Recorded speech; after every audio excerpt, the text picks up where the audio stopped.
Salam alaikum, bonjour, on se retrouve aujourd'hui pour réaliser la recette du sandwich makloub tunisien. Je vous laisse en image la liste des ingrédients pour la pâte.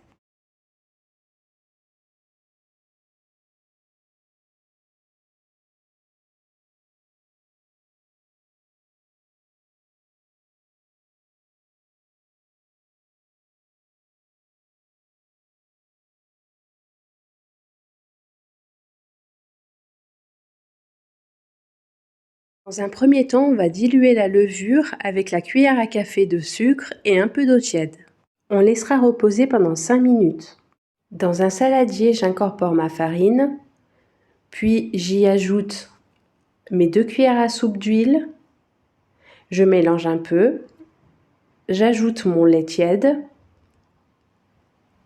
je pétris un peu, j'ajoute enfin ma levure qui a reposé.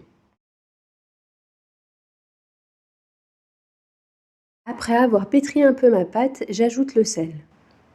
Je la place sur mon plan de travail, ensuite je continue à la pétrir pendant environ 15 minutes. La pâte doit devenir souple et lisse. Je farine le fond de mon saladier pour placer ma boule de pâte. Puis je la couvre et je la laisse reposer pendant 1 heure.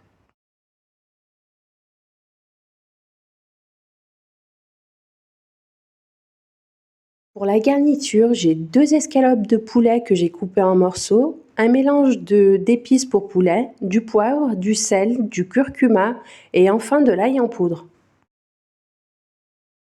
Et je fais cuire le tout dans une poêle.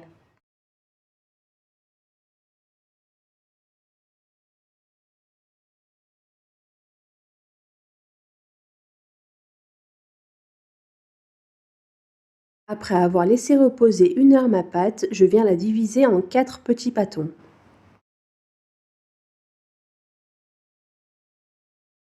Je farine mon plan de travail et j'abaisse ma pâte très finement.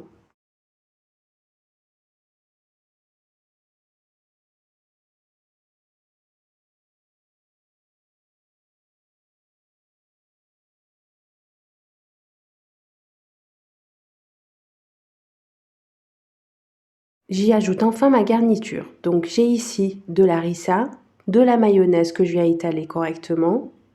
J'ai de la salade, des tomates, des oignons, du fromage et mon poulet.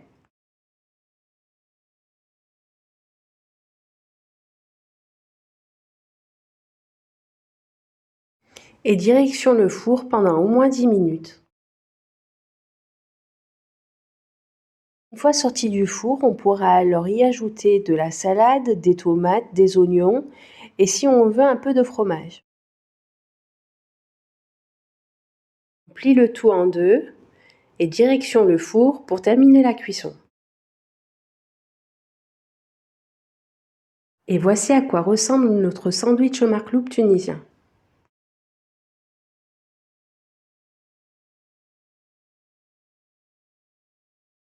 Voilà, ma recette touche à sa fin. J'espère qu'elle vous aura plu. J'espère vous retrouver très bientôt pour de nouvelles recettes. En attendant, prenez soin de vous et de vos proches. Salam alaikum, que la paix soit sur vous.